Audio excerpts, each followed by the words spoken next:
venons de signer une convention avec la Sénélec.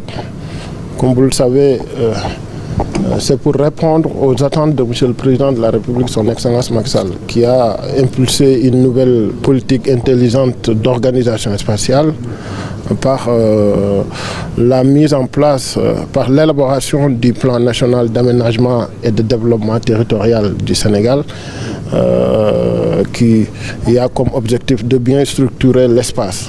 Mais bien structurer l'espace, c'est aussi répartir de façon intelligente toutes les infrastructures de ce pays. Et parmi ces infrastructures, il y a les infrastructures de la Sénélec. Il y a les réseaux, il faut bien les calibrer, bien les répartir au niveau spatial aussi. Il y a les réseaux de la Sénélec aussi.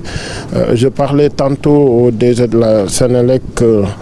La Sénélec, c'est à la fois ce que nous faisons, nous, en aménagement du territoire, c'est du ponctuel parce qu'ils ont des centrales, c'est du linéaire parce qu'ils ont un réseau, c'est du surfacique aussi parce que ils ont comment dirais-je encore, ils ont besoin de superficie pour l'exploitation, pour les centrales solaires, ainsi de suite, ce qui fait que bien les répartir au niveau spatial demande aussi la collaboration de toutes les autres structures de l'État. C'est la raison pour laquelle nous sommes là pour signer une convention. De ce fait, nous comptons nous accompagner mutuellement. La Sénélec nous permettra de mettre en œuvre cette nouvelle politique de M. le Président de la République en matière d'aménagement du territoire. Nous aussi, nous les accompagnerons dans ce que nous savons faire par rapport aux données spatiales, par rapport aussi de façon intelligente à la répartition, de façon équilibrée, certaines choses en réalité. Sénélec, l'énergie de tous les possibles. Je voudrais d'abord remercier le directeur général de l'ANAT pour cette très belle initiative qui nous encourage à plus d'un titre parce que comme vous le savez, lorsque Sénélec déploie ses projets de centrales ou bien Sénélec tire ses lignes, Sénélec a besoin de surface, Sénélec a besoin de couloirs. Et lorsque nous avons une structure comme l'ANAT qui vient nous préparer le terrain, parce que l'aménagement du territoire, ça suppose que de dire voilà ce qu'on va réserver pour Sénélec, en termes de couloirs de ligne, en termes de sites que nous pourrons exploiter.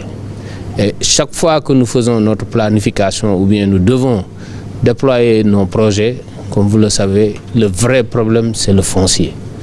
Le foncier parce que souvent il faut déplacer des populations pour faire passer les lignes. Le foncier parce que souvent les effets de nos centrales de production sur l'impact.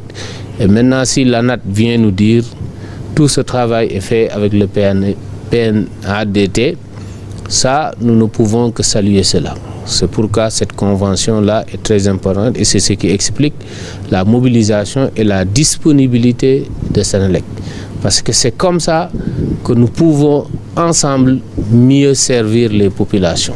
Nous avons une mission de service public qui souvent nous impose des contraintes que si elles ne sont pas très bien prises en charge en amont, on peut avoir des surcoûts énormes.